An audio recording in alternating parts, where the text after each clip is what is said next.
hell?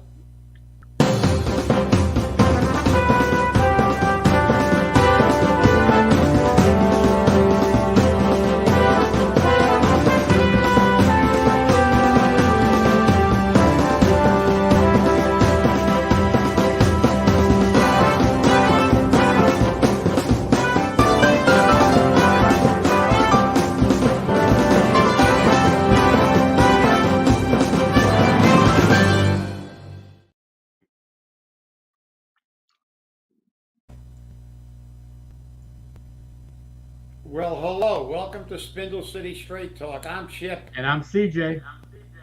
and it is Friday in the Riv. You know, the audio went out during the intro. I don't know on Mike's It always computer does. anyway. It's supposed to. Oh, well. And it is Friday in the Riv. And so I guess let's start off with Paulie being on the radio. What's new?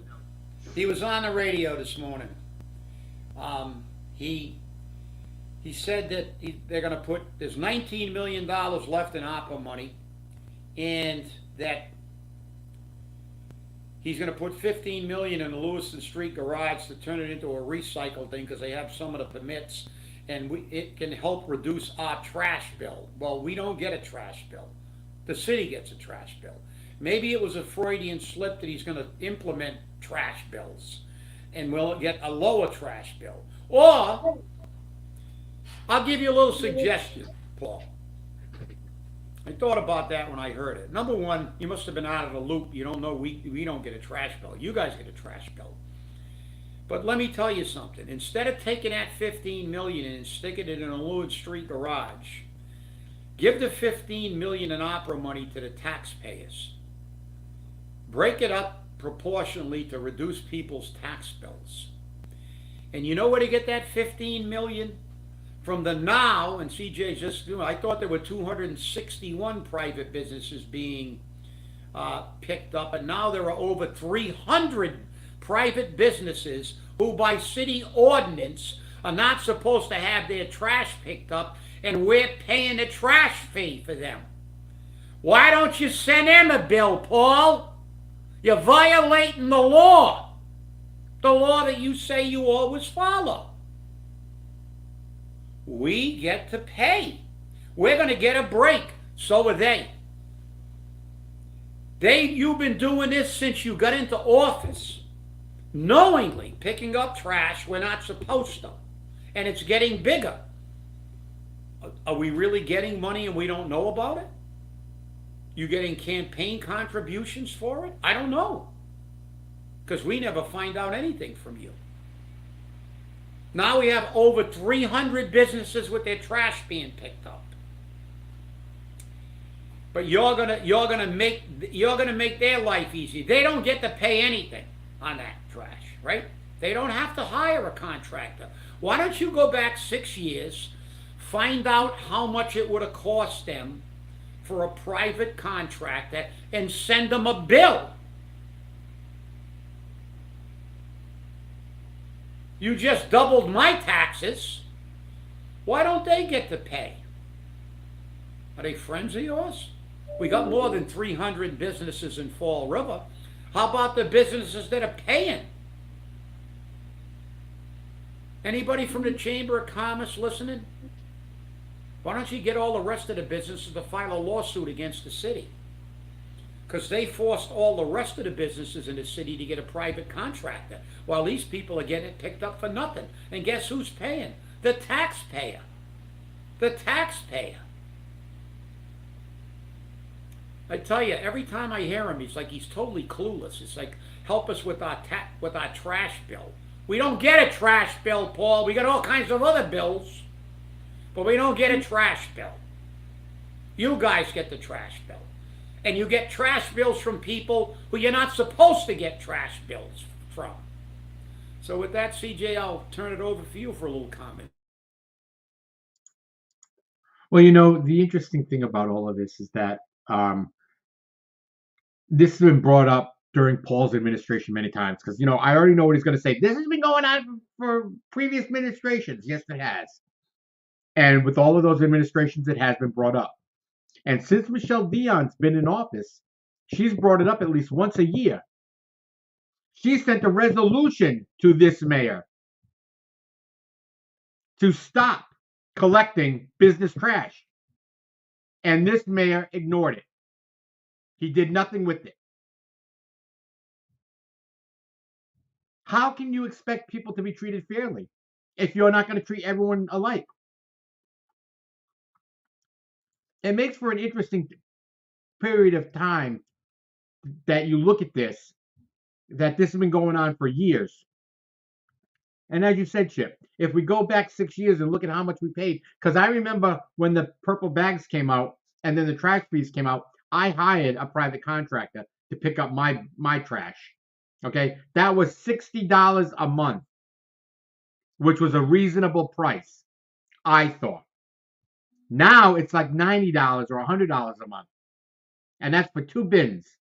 Two bins, not including recycling, because recycling is another $5 or $10 you add on. So if the private companies can do this, why can't the mayor? What is the problem? What do we have to hide? People should realize that it's all money, whether it comes out of your pocket or the business's pocket. It's all money, and it's all money the city needs. And while we're talking about it's money the city needs, how about the way the mayor pisses away money? $50 million for recycling. Recycling is not profitable. It's not. We used to be paid for recycling. Now we got to pay to get rid of it. That shows you how profitable it is. There's a problem. There's a serious problem. Not sure what it is, but there's a serious problem. Well, you're right, CJ, but you know what really pisses me off is when he says, like you said, well, it's been going on for a long time. So what? It's against the law. You said you abide by the law. As soon as you got into office, that was one of the first things you should have stopped. We have spent millions, tens of millions of dollars for their trash in 6 years. Because it's not cheap to get rid of trash. You sound like a 2-year-old getting caught in the cookie jar. But Johnny got some cookies too. So it makes it okay for me to steal the cookies. You sound like Eric Adams, the mayor of New York. New York's a crime all over the place, people all over the place. They move them around. They don't let them get in lodging cabins, but they're all over the place. They're laying in the subways and everything else. What does he say? He holds up the picture of Skid Row in Los Angeles and said, well, we're not as bad as Los Angeles. Well, that's not the point, is it? And that's what you guys always say. Well, I don't care. We're not number one. We're not number one in crime. That's a lie. We're only number 2 or number 3. I mean, talk about nuts. Talk about insanity. This is the best you got? Don't address the problems. Just point to somebody else who's had a problem and it's worse than ours because they did even less than us, which I don't even know if that's possible. But the reality, this is bullshit. It's getting to the point where I think somebody's got to file a lawsuit about this. We tried to take it to court, and I don't care if we have to go pro bono. We've got to get a bunch of people together to sign something and file a 10 taxpayer because they've been picking up trash in violation of their own damn city ordinance. And he knows it. And like you said, and he still didn't do a damn thing about it.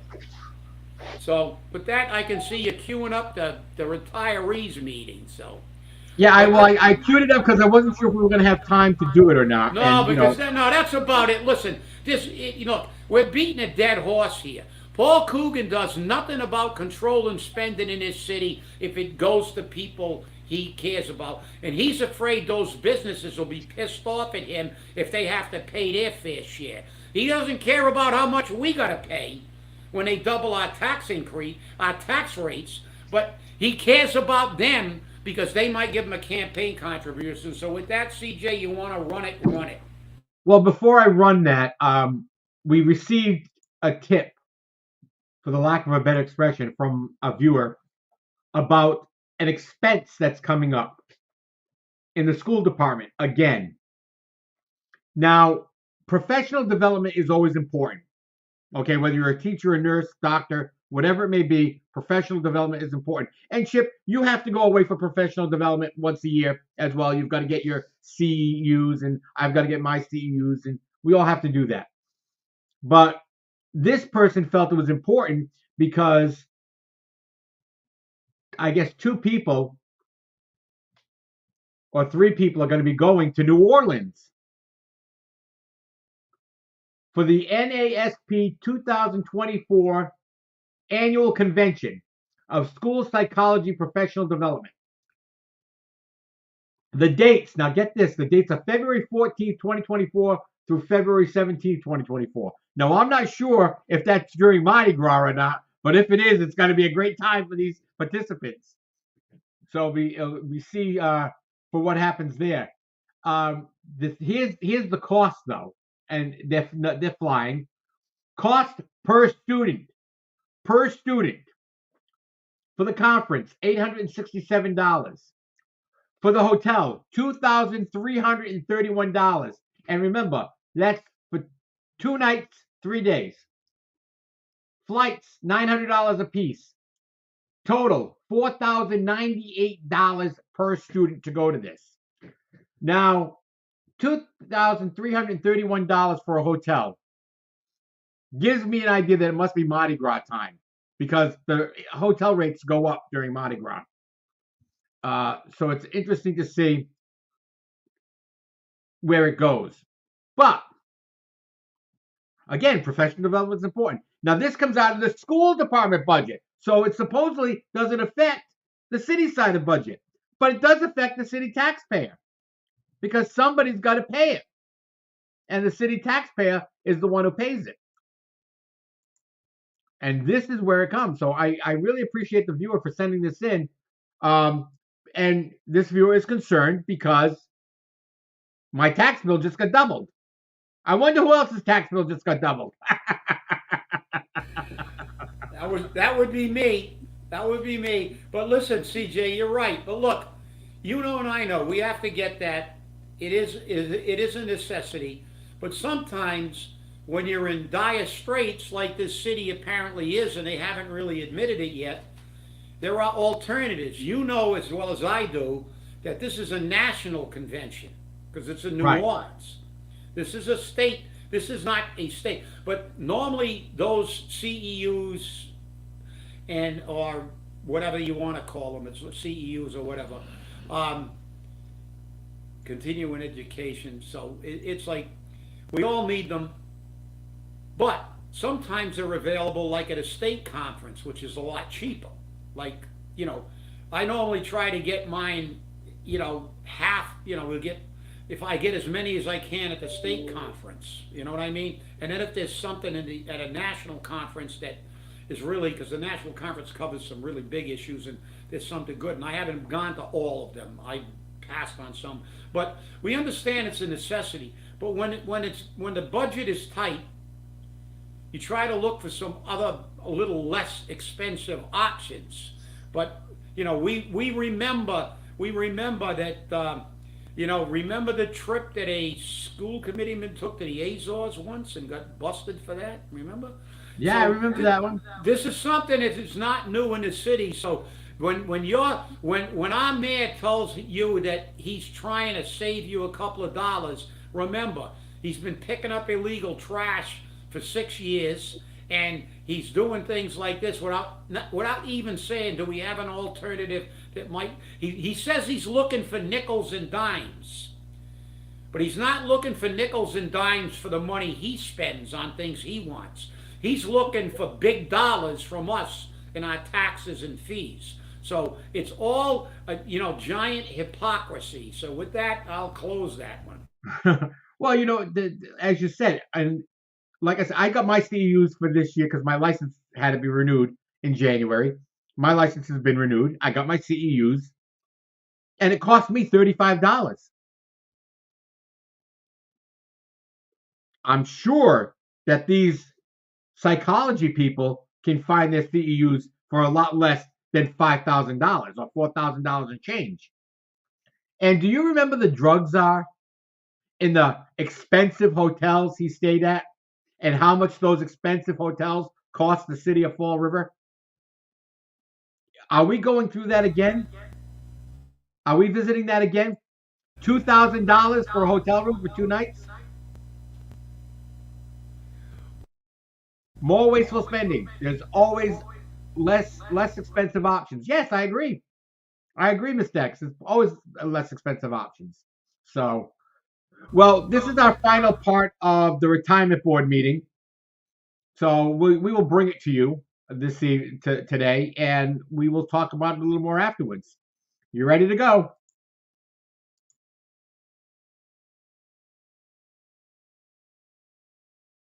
Whether we could do anything with Parac. John returned my call late Monday afternoon.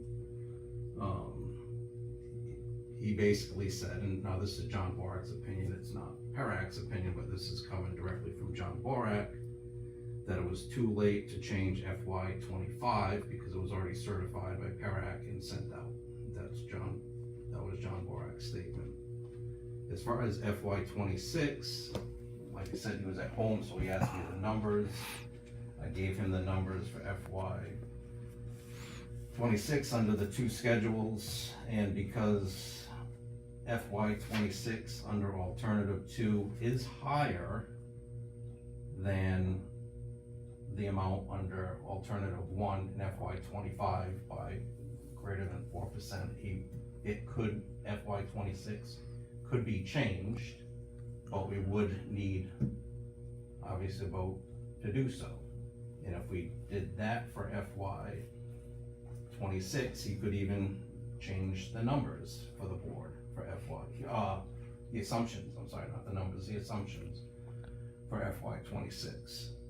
So I think that's something down the road that's not here. According to John Borac, FY25 is not gonna change.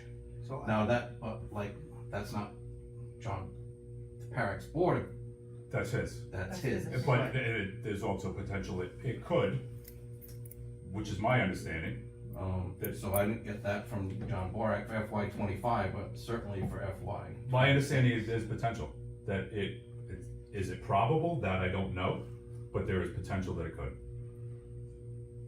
So- and as I said, I have not had an opportunity to look at that particular issue, but I think if the board was inclined to reconsider your options, then reaching out to Parac, which I'm sure that I can do, or Mike can do, to speak to John Parsons to determine whether I don't think this needs to go to the commission level. Jimmy may be able to comment on that, but I think internally, if Parac says no, that FY25 is set in stone, then all of this becomes somewhat of an academic exercise. I just don't know what they're going to say. So if there's a consideration to possibly change your vote, the only way to do that is to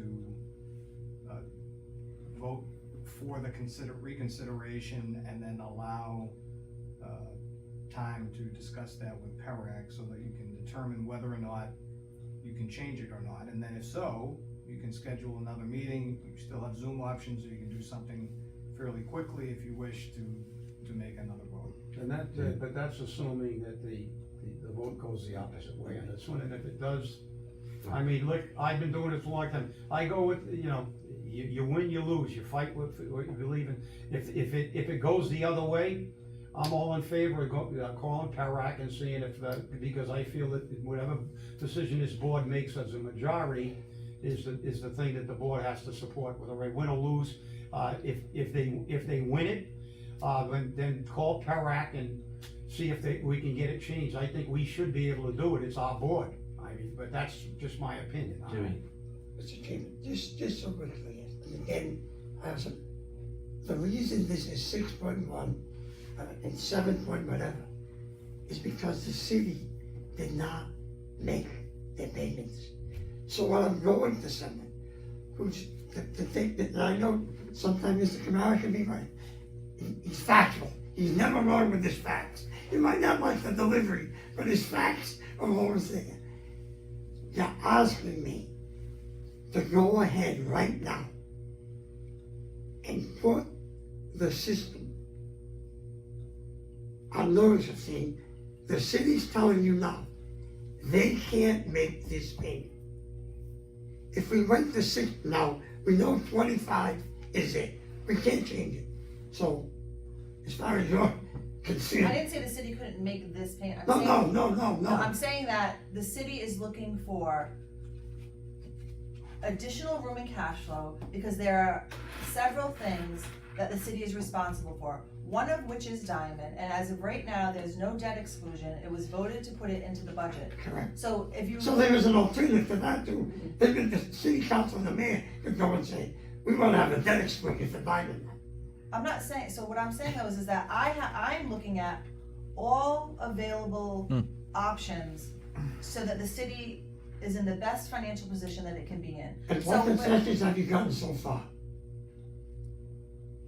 What concessions have we got? Yeah, as far as getting that flexibility. Who are you going to and what have they done? So that's not my job, that's the mayor and the administrator and the council. So just like you tell me, when you tell me that, So if and I don't feel it's being put on the backs of these retirees and the workers. At the end of the day, it's two options. it's two options and And they were presented by PERAC. So that's where we're at. I don't care if you don't like the mayor, the governor, it doesn't matter.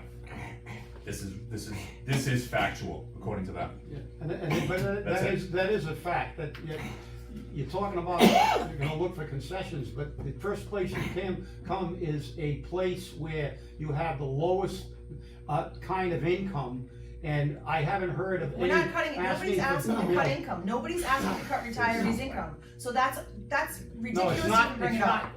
I said they have the lowest income. No. So you're looking, But it's you're not looking affecting the for us. retirees. It It's is- not it is gonna affecting the affect us retirees. in the It's long not. run. Yeah. Anyway, And, yeah, so- we're So here. what we've beat a dead horse. We're at a, So, Mr. Chairman, if I may, Yes, there was a vote to end discussion. Correct. That's right. So, and there was a Some motion and clarification. You second can on always the take it up floor, later. and I respectfully, the vote is yours to make, whether you vote in favor of the motion to reconsider or against it. If you vote in favor to reconsider, then it's back on the table and you can continue the discussion as to how you want to proceed, or if you vote against the motion, the debate and the discussion is over. Just so I'm clear from that. Borak said, and that's the best we have, the 25 is locked in stone. From Not John necessarily. Borak. Well, I have to use my best thing. That's who we spoke to not there. necessarily. So, no, okay, not- so I'm it's gonna not. go, I'm gonna take your thing. Not necessarily. So when we necessarily hear, maybe I'm The willing to go. discussion's over, it's to vote at this point. So it's up I mean, to I know the you wanna chair. add something at the end, but it's It's over. up to the chairman.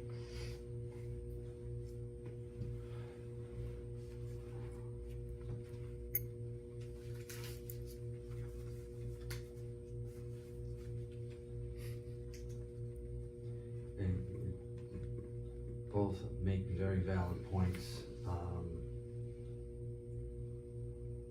25 is in the books, there's nothing to do about 25, we're looking at 26. There's no guarantee either way that it would be or it won't be.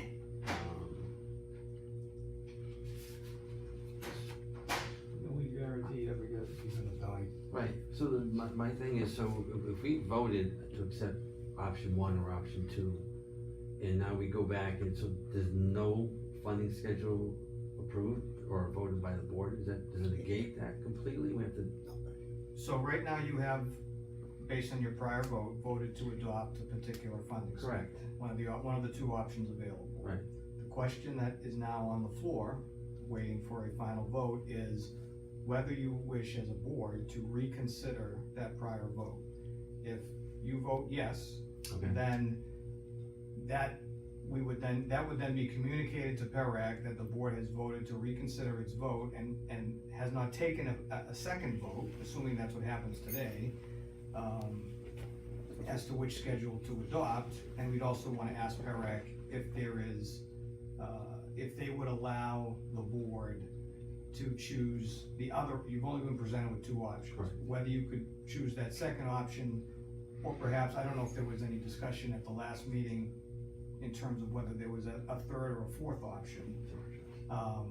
Meaning there could have been, I don't know. If there's, I've sat through many actuary meetings with private actuaries where I've never seen less than 3 options provided. Now, I don't know if there's something specific for Fall River that they only gave you 2 options, but they're your actuary, because you don't have an outside actuary, they gave you 2 options. So, again, not to repeat myself, but the only question right now is, do you wish to reconsider the vote?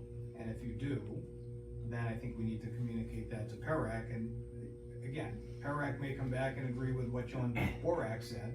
And, I have a great deal of respect for John. He's an actuary. I don't know if it doesn't sound like he was speaking necessarily from, I've already spoken with the management in PERAC and we can't change the number. So I don't know what that opinion is based on. I'm not disputing it. I'm just saying we don't know. So that's kind of where we're at right now. In your opinion, is there potential to change the 2025? In your opinion? I'm gonna answer this like a lawyer. I'm unaware of anything that prevents you from changing it. Now, there may be some internal PERAC policy that doesn't allow you to, but if ultimately the board, I agree with Mr. Kamara, if the board wants to change, you should be allowed to change, because you're the ones making the decision.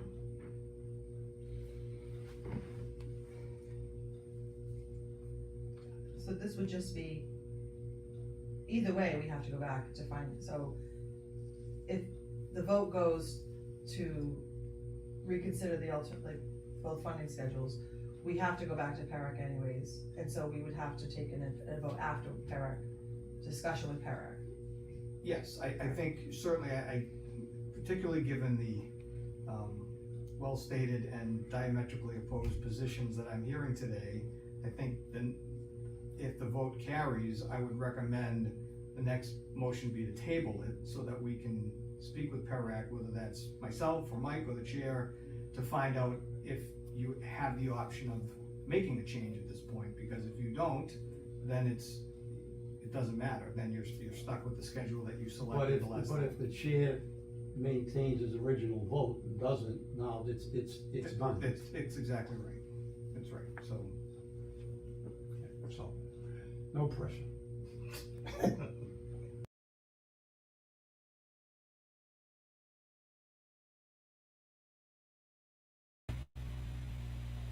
Well, it was a little hard to follow because it was kind of low today.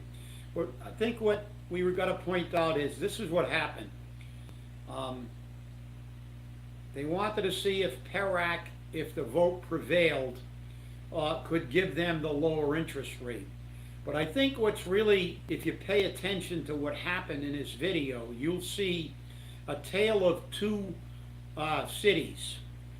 You see Jimmy putting forth the argument about if the city is in this dire consequence, we should know it, and that we're not talking about a lot of money on the front end, but it does come out of our portfolio and go into theirs. So we would be in essence voting to something that they get more money on the front, they get more money in the middle, and they have to pay more money on the back end, which we have to also pay as members. But you also saw their total disregard for the retirees. That's the retirement board. You heard Bridget didn't want to hear about the income of the people who are living on fixed income. She doesn't want to hear it. The only thing she's interested in is how much money the city can get from people. She doesn't realize that the city has a commitment to these people. They don't want to hear about an increase in the COLA base. They don't want to hear about anything that'll put a little bit of money back in the pockets of the people who have the least amount of income in the city of Fall River, of the employees. You saw that. You heard it. And Mr. Nassif doesn't want to hear anything except, well, we're going to pay less, and this is an actuarial thing, and blah, blah, blah. Well, yeah, you're right. We have a decision to make. And as I said on a previous show, this is going to be resolved by the 5th member, because there's no way in hell I'm there to represent the system and the people in it. We were elected to do this. I am not going to vote for a funding schedule that lets the city pay less on the front, less in the middle, and more on the end, and complain about it and get it kicked down the road again over a system that gives us $500,000 to reinvest. This is exactly what they did from 02 to 12 when they tanked the system. They paid less in, and it tanked the system. These people are supposed to be finance people and fiduciaries. They do grasp the concept. They know damn well, because if the city can't make it this year and they want the lower funding rate, what do you think they're going to do next year when Diamond's here? They're going to do exactly the same thing. They're going to want the lower schedule again. They don't care how that impacts our system in the long run, because neither of them will be getting a pension of any consequence, because I don't think Bridget will ever be vested. I don't think she's going to stick around this city for 10 years to be vested. And Mr. Nassif will get virtually nothing. He's not a city employee. He'll get, if he's in the system, he'll get something on the stipend, which is nothing. And he only works for one meeting a month. So and it's prorated too, to get 10 years. So I don't even know if he'd even have the years at the rate we get it. But I leave that to the people who do these projections. But the reality is, you saw it. The city doesn't care about the retirees. And again, she said it in different words, like Mary Sahadi said it. You people are liabilities. You don't count. You can work for the city for 30 or 40 years, but once you leave, we don't care about you. Get shit for money. We'll never change your COLA base, but we'll cry about how broke we are after we give out all these pay raises. So, we have crossed the Rubicon on this issue. Jimmy and I will never vote for the schedule that benefits the city, not the retirement system and the retirees. And they will never vote for a system and a funding schedule that benefits us. Just like they did with the firefighters contract and arbitration. They whined. They went to arbitration, they presented their case, and they lost. And then what did they do? They sent an illegal letter trying to influence the council not to fund the contract. Well, we took a legal vote. It prevailed 3-2, and they leveraged their way back into a discussion to try to get 2 bites at the apple. We wouldn't have done that, and I think it's extremely important if you look at this video again. Remember what I said and what Jimmy said. But I said on a record, and loud enough so you could hear it, if we lose that vote, I will make the motion and I believe that the board should be able to change it to that schedule, even though I don't agree with it. Because I'm used to going into an arbitration like the firefighters did and knowing if they lost, they would have had to eat it. We lose that vote, we're going to eat it. We're not going to be happy about it. But I want, as I said in that meeting, I want that board to make the decision, not PERAC, because I want their vote to be on record. And when this system fails, everybody will know where all the votes came from. I want it to be on record what Jimmy and I voted. because we're voting for the system and the retirees. They're not voting in the best interests, or even of the city, because kicking this can down the road, it'll never end, and it'll end up with benefits being cut.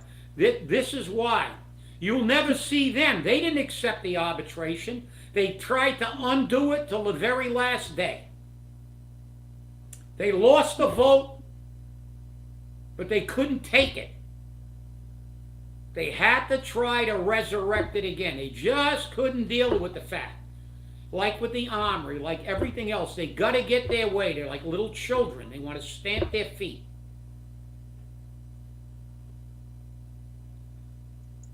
I will live and die by my vote. If they win, I will support the board trying to get the different one, because I believe that, hey, you win, you lose. But I wanted that vote on record. I don't want it to be blaming PERAC, because they love to blame everybody else. Oh, PERAC said we couldn't change the system, so we're getting screwed this year, and we'll hear it next year. No, you want to screw the system, I want you on record screwing the system. I don't want to blame PERAC. I'll blame you, because Jimmy and I are going to be on the right side, win, lose, or draw. And with that, I'll close it. You know, this isn't Paul's first time at trying to get a second bite at the apple, as you said. The Bank Street Armory, the fire contract, and now this. Every time he doesn't get his way, as Jeff said, he's a crybaby. He's got to get his way one way or another. And this is why we have an ineffective government. Because unless the mayor gets his way, he stomps his feet and bangs his fists and says, you got to take it back and try it again. He always has to try a second time on everything. Accept the vote, accept what you got, and that's it. And by the way, just for our viewers, own knowledge, I don't believe that a debt exclusion could have been applied to the Diamond project, because it is not a debt incurred by the city. It is a debt incurred by an outside organization. We pay that organization an assessment every year. That assessment includes the building construction. So I don't believe it would have qualified for a debt exclusion. That's number one. Number two, isn't Bridget ex officio? So if she's ex officio, why did she get a vote? Because that's the way the law is structured and the composition of the board. It has to be someone from the city's financial team. Technically, by the law, the exact law is that it's supposed to be the city auditor. Right. But since we haven't had an auditor for a while, they put her on the board. I believe they've just hired an auditor. She should be on the board, not Bridget. But That's you right. heard her say clearly, all she cares about is the city's financial position. And as Mr. X pointed out, she said that we're ahead of schedule now. We are, but we're not going to be if we continue on this debt schedule. He's 100% correct. But the problem is, at the end of this, because of the way these things accrue, and they keep doing it like they did from 02 to 12, it's going to be a system we're going to have to deal with at some point in time. But it's clear. They made it very, very clear that we have two separate paths here. The city is only concerned about the city scraping enough money to get by. And she's going to get it from anywhere she can. She made that clear. That is not acting in the best interest of the retirement. I just swore an oath to start my 4th term, and I swore that oath to the retirement system and to the Constitution and everything else of the state, which says we represent the people we represent, and I represent the retirees and the system. I'm always going to do what's in the best interest of the system. They don't. You can't, they want money all the time. And like I said, if they need, and Jimmy said it very clearly, articulated it well. If you need it this year, when Diamond hits, you're going to hear the same thing next year. They're going to want a funding schedule that's going to put us deeper in the toilet. And we're circling the drain. The reality is that these people do not care about the system. They're there to get as much money as they can out of it and skim it. And that's why you've seen retirement systems all over the country tank. It's never the employees that tank the system. It's always the city that skimmed money and then at the end have no consequences. The consequences always fall on the retirees, because when a system tanks, they cut the benefits of the retirees, and they don't care. She admitted, look, I don't want to hear what the retirees make. I don't care. I don't care. Because, hey, you want to cut somebody's pension who's living on $15,000 to $7,000? They don't care. And I said that, and they got offended. Well, they accused me of holding them hostage. If they think I'm holding them hostage, okay. I'm holding them hostage. I'm holding them hostage for people who are living on peanuts. And I'm holding them hostage to try to fund the system that I swore an oath to serve the retirees in the system. Like I said, this isn't going to be, and Mr. X is correct, this is going to be on the fifth vote. It is going to be 3-2 again. And I don't believe we should even had this discussion. They should have never got the second bite of the apple. The arguments remain the same as they were before, and I don't care about what's in it. There might be 9 C. There's not going to be 9 C cuts, and even if there are, there'll be an accommodation made. Listen, like you said, Bank Street Armory, everything. He wants 2, 3, 4, 5 bites of the apple. They don't win firefighters arbitration. He sent an illegal letter. It's illegal for him to do that. And they know that. His own corporation counsel knows it's illegal. Try to influence, again, they influenced the board again. They didn't. And remember, when I requested a copy of that letter, that illegal letter, they said it didn't exist. Remember that? They said I still got the email saying it doesn't exist. And then when I produced it and sent it to the city clerk and the corporate counsel, I was trying to pull a fast one. I was trying to make a show. I didn't need to make a show. You made the show for me. No, you know what you were doing, CJ? You were holding them hostage. That's right. I'm holding them hostage. That's what they do. They blame everybody for everything they do. But listen, I'm glad that, I wish that we had, and I really appreciate that being videoed, and I understand, and we apologize, but remember, it's being done on a phone from somebody standing in a corner. You don't get a lot of the audio, but, I think it's clear what happened, and it's nice that now the public sees the way this city behaves behind closed doors, and it is a public meeting. And if I would have known that, I gave the retirees January and February off because the health care was all put to bed.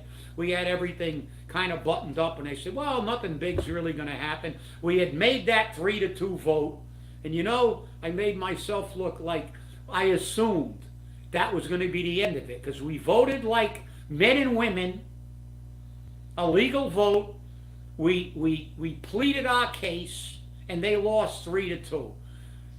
And I assumed, and you know what happens when you assume, right? Yes, I do. And I Yes, did. I do. I made an ass out of myself by assuming that they would play by the rules. That's right. And take it on the chin, like we will take it on the chin if we lose that vote. But they wouldn't. So I gave them the month off, because I'll tell you what, if we had a January meeting, I would have put 100 retirees in that room and watched them sell them down the river. And I'd invite the mayor to go down and watch it too, because that's what I would have done. And that needs to happen. That needs to happen. And the fact that the form of government television does not record these meetings to make them available for the public only shows how this administration is. He doesn't want people to know what's going on. He doesn't want you to know that he's financially strapped. He's going to take $15 million of ARPA money. That's about what's left. And he's going to put it into Lewiston Street. And we're not going to get anything out of it. He pissed away $88 million. $88 million. And we got nothing. How come New Bedford, Brockton, Providence, Woonsocket, they've all spent ARPA money on creating affordable housing, on lowering fees, on replacing infrastructure? We don't get that. We don't get that, and we need to get that. But it's too late because the mayor's already pissed away all the money. Let's just piss away every dime we got and then go to the taxpayers and say, we need more. Let me have some more, please. Because that's what it is. And it doesn't say please. He just says, screw you. I'm going to take it. And I'm going to just interject this, CJ. You saw it. They don't care. It broke. But we all know what happened to the tax bills. But this is what happens. One of our contributors sent me this. I'm going to hold it up here. You're not going to be able to see much of it, but I will read it to you. This is what's going to happen in Fall River now. A long-time North End business has shut down after a massive rent hike. And that's boston25news.com. You can read the whole article. This is what's going to happen. Massive tax increases, massive rent increases, driving small businesses out, driving people out of their apartments, people losing their homes, and they don't care. They don't care. And this is the problem. We have a mayor who only worries about his banker friends, his lawyer friends, his rich friends, his financier friends, and he doesn't care about what's going to be done to this city. And they're telling you, don't worry, we're a city on the rise. Well, the city's not rising anyway. That train's not going to be here, and it's not going to be full of people for a very long time if it ever is. And you cannot replace the citizenry we have here, and they can't afford your out-of-control spending. And there will be a revolt this year at budget time. With that, I'll turn it back to you. Well, that's about all it is. And and I told you this week that the property owners in Boston want to file a lawsuit against the city of Boston because of their inflated property values, which is what's happening here in Fall River, inflated property values. Maybe if we can get enough money together, we can file a lawsuit against them. Okay? Isn't it time that the Fall River voter and the Fall River people stand up and take control of your government?